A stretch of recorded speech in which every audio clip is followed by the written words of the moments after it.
In today's video, we have a news story for you, and we're going to dive deep into the details of what is appropriate on cruise ships. We'll set the story with just last week, a few days ago, Hurricane Lorenzo was a Category 5 and the strongest ever recorded in the central North Atlantic, with winds blowing at 161 miles per hour and waves approaching 50 feet, with the occasional rogue wave of 98 feet. The swells spread to both sides of the ocean, to the joy of surfers, of course, yes, indeed. But what did it mean for cruise passengers? Let's find out as we discuss the scenario on the Norwegian Spirit. But first, if you guys are new here, my name is Alanna. I do videos all about cruising, cruise news, and cruise vlogs, even cruise live streams. So make sure you hit that subscribe button and give this video a big thumbs up if you enjoy it. Hit the notification bell so you don't miss another upload. So let's dive into the details of the Norwegian Spirit. So guests on board the Spirit, even before they boarded, their itinerary had experienced its first change. Here's a picture of their schedule, and their first port was supposed to be Amsterdam, but it was canceled before they were even boarded due to the storm. Amsterdam was switched out and they had a new port of call of Le Havre.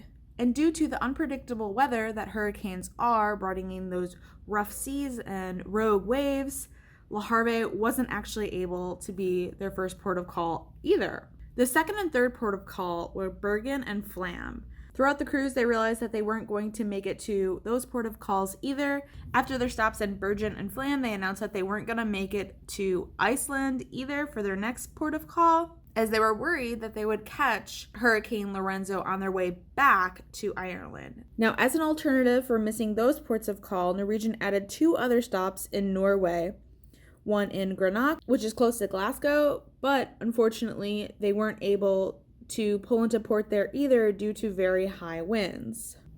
Unfortunately, sailing into Greenock wouldn't happen either, as reports have stated that the captain had to abandon the approach there as the winds had approached more than 30 knots. This is the point where passengers aboard the Norwegian Spirit have become irate. With so many itinerary changes and things up in the air, I can understand how passengers would be upset with confusion, not knowing what's going on, and your perfect holiday being changed so frequently.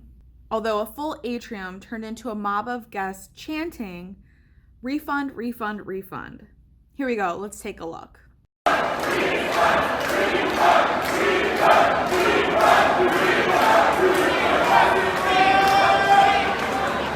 And that is full refund, not a discount, because there'll be no more trade with you again.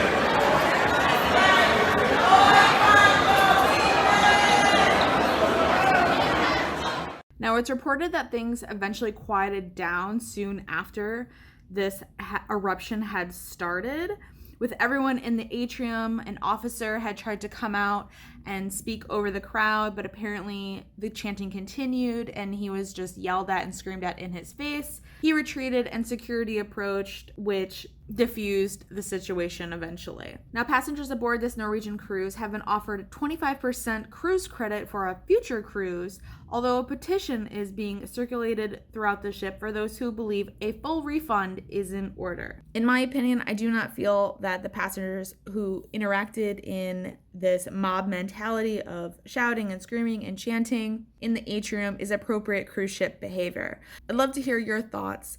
Let me know in the comments below what you think. If you were on this cruise, would you participate? Would you diffuse the situation? Now, the cruise is not scheduled to due back into Southampton for another couple days, so we'll see how this all pans out when they get off the ship. Let me know your thoughts in the comments below. I'd love to hear them, and if you enjoyed this video, please do give it a big thumbs up.